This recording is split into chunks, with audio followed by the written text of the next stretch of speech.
মৰমৰ ছাত্ৰ ছাত্ৰীসকল মোৰ ক্লাছলৈ স্বাগতম।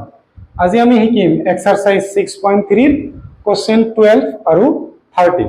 চাবা কোশ্চেন 12ত আমাক কি কৈছে, দুটা চিত্ৰ দিয়া আছে, আমাক কৈছে যে ABC ত্ৰিভুজ, তোমালোকৰ ABC এটা ত্ৰিভুজ দিয়া আছে আৰু দিয়া আছে ত্ৰিভুজৰ দুটা বাহু AB, তোমালোকৰ ABC ত্ৰিভুজৰ দুটা বাহু AB আৰু BC এই দুটা বাহু আৰু মধ্যমা AD, তোমালোকৰ ত্ৰিভুজ PQR দুটা বাহু PQ আৰু QR আৰু মধ্যমা PM ৰ লগত তোমালোকৰ সমানুপাতত তোমালোকক দিয়া আছে। ঠিক আছে, তাৰমানে তোমালোকক কোশ্চেনটোত কি দিয়া আছে যে AB ভাগ PQ ইকুৱেল টু BC ভাগ QR ইকুৱেল টু AD ভাগ তোমালোকৰ PM, এটা দিয়া আছে।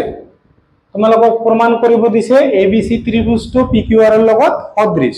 ঠিক আছে, চাবা প্ৰথমতে লিখিম যে দিয়া আছে গিভেন, আমি এটো লিখি লম যে দিয়া আছে AB by PQ equal to BC by QR equal to AD ভাগ তোমালোকৰ PM। এটো তোমালোকৰ 1 নম্বৰত বুলি লৈ লম আমি, এটা আমাক দিয়া আছে। নেক্সট আমাক প্ৰমাণ কৰিব লাগে, প্ৰমাণ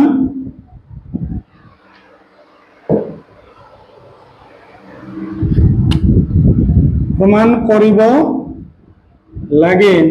আমাক কি প্ৰমাণ কৰিব লাগে চাবা, প্ৰমাণ কৰিব লাগে যে ত্ৰিভুজ ABC তোমালোকৰ সদৃশ দেখাব লাগে ত্ৰিভুজ PQR ৰ লগত। হ'ব, প্ৰমাণটো চাবা, প্ৰমাণ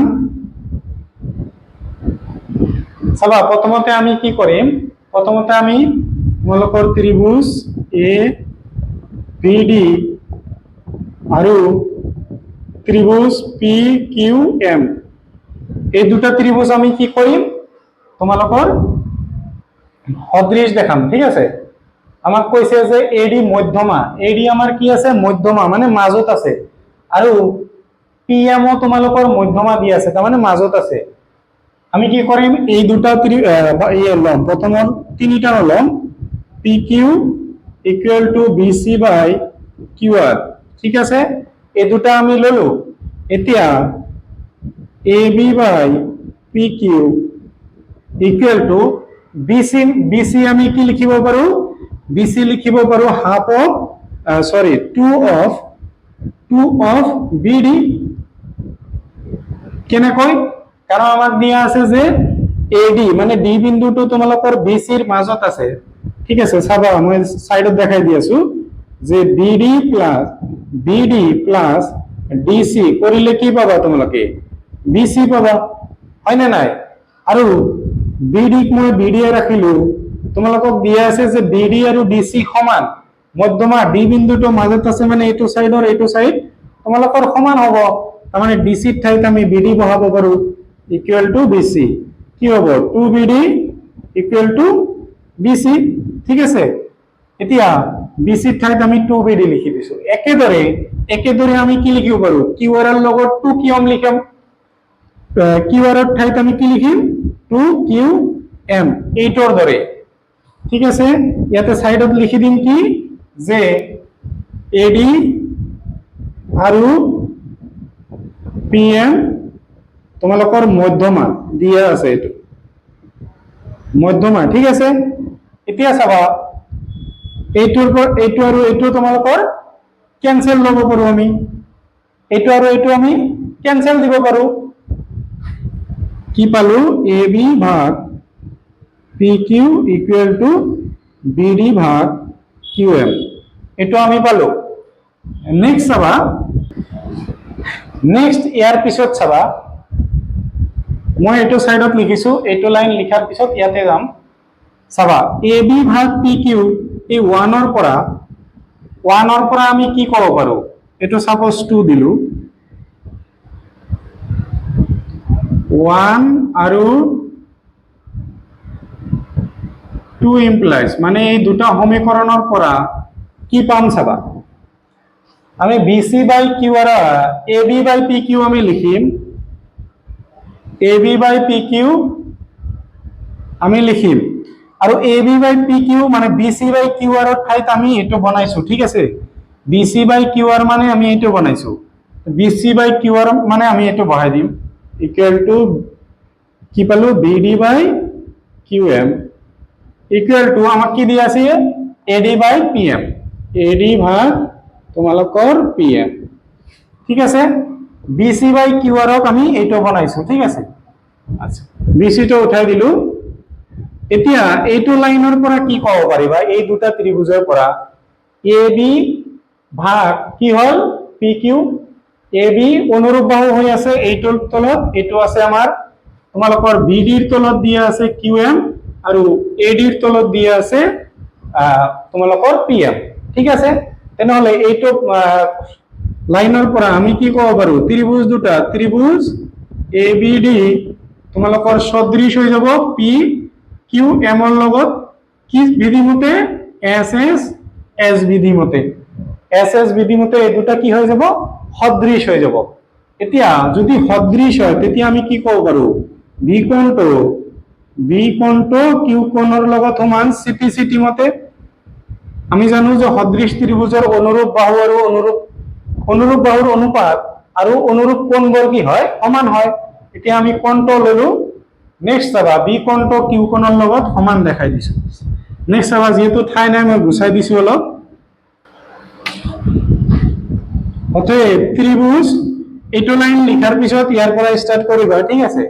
ইয়াৰ পৰা স্টাৰ্ট কৰিবা ত্ৰিভুজ এ বি চি আৰু তোমালোকৰ ত্ৰিভুজ পি কিউ আৰৰ পৰা কি পাবা চাও, আমি এই দুটা লম, আকৌ লম এই দুটা এ বি ভাগ তোমালোকৰ P Q equal to B C ভাগ কিউ আৰ, ঠিক আছে। ভালদৰে বুজিবা, এ বি ভাগ পি কিউ বি চি মানে এইটো বাহু তোমালোকৰ ইয়াৰ লগত অনুপাতত সমান হৈ আছে।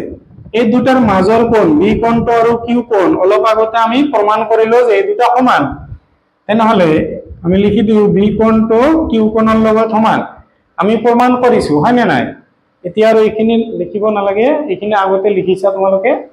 চাবা এই দুটাৰ পৰা আমি কি ক'ব পাৰো, এছ এ এছ বিধি মতে ত্ৰিভুজ দুটা কি হৈ গল তোমালোকৰ সদৃশ হৈ গল। সদৃশ ত্ৰিভুজ পি কিউ আৰ কি বিধি মতে এছ এ এছ, বাহু কোণ বাহু বিধি মতে তোমালোকৰ প্ৰুফটো কমপ্লিট হল। তোমালোকে ভিডিঅটো ৰখাই লিখিব। চাবা কোশ্চেন 13ত আমাক কৈছে যে এ বি চি ত্ৰিভুজৰ বি চি বাহুৰ ওপৰত জি এটা বিন্দু। চাবা এ বি চি ত্ৰিভুজৰ বি চি বাহুৰ ওপৰত ডি এটা বিন্দু, ডিৰ লগত আমি এ সংযোগ কৰি দিলো।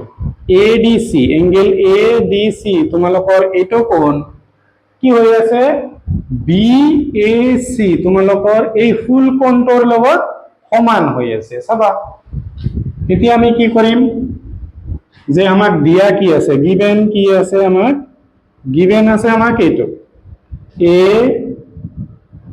এ ডি চি ইকুৱেল টু দিয়া আছে বি এ চি আৰু আমাক দেখুৱাব দিছে বা প্ৰমাণ কৰিব দিছে, প্ৰমাণ কৰিব লাগে তোমালোকৰ এইটো প্ৰমাণ কৰিব লাগে।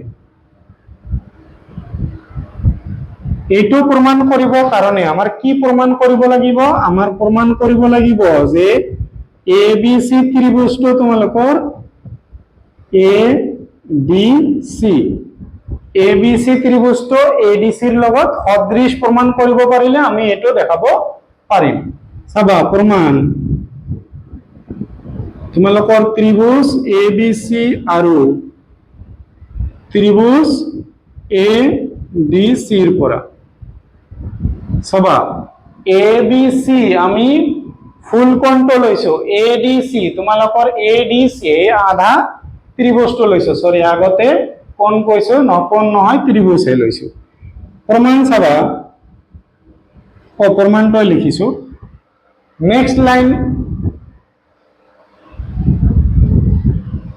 চাবা এতিয়া আমি কি কৰিম, আমাৰ চোৱা তোমালোকৰ চি কোণটো এ বি চি এইটোত চি কোণটো ফুল কোণ আছে, এ ডি চি ইয়াতো তোমালোকৰ চি কোণটো ফুল কোণ দিয়া আছে মানে সি কোণ ইকুয়াল টু সি কোণ কি হ'ব তোমালোকৰ সাধাৰণ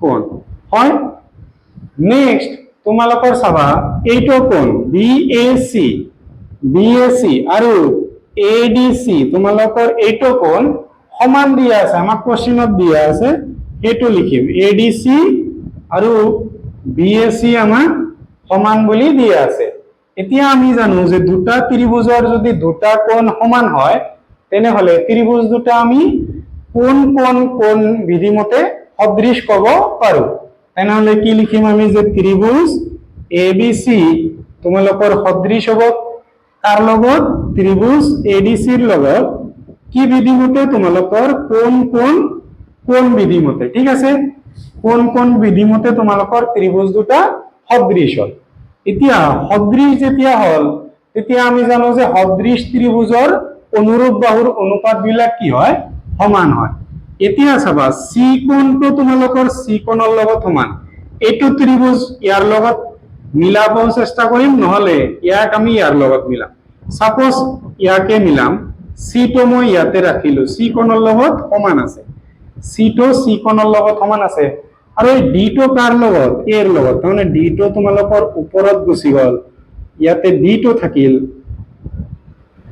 এইটো ত্ৰিভুজ কনভাৰ্ট হৈ এইটো হল ওপৰত কি গল তোমালোকৰ সৰি এইটো সি টো আহিল ইয়াতে তোমালোকৰ আহিল এ টো আহিল ওপৰত গল তোমালোকৰ ডি টো নেক্সট এতিয়া চাবা কি হ'ব আমাক লাগে সিএ আমি সিএ লম সিএ ভাগ এইটো বাহুৰ অনুৰূপ বাহু কোনটো হ'ব এইটো হ'ব তোমালোকৰ তলৰ পৰা লৈছো সিএ লৈছো তেনেহলে সিডি লম আমি সিডি ইকুয়াল টু নেক্সট চাবা আমার সিবি লাগে তেনেহলে আমি এইটো লম সিবি ললো এইটো বাহুৰ আমি এইটো সাইডৰ পৰা লৈছো সিবি এইটো ত্ৰিভুজত আমি এনে কইলাম সিএ তোমালোকৰ সিএ নেক্সট বজ্ৰ পূৰণ কৰি দিয়া সিএ আৰু সি এৰ লগত ইনটু কৰি দিলে সিএ স্কয়াৰ হ'ব নেক্সট তোমালোকৰ সিবি আৰু সিডি ইনটু কৰি দিয়া সিবি ইনটু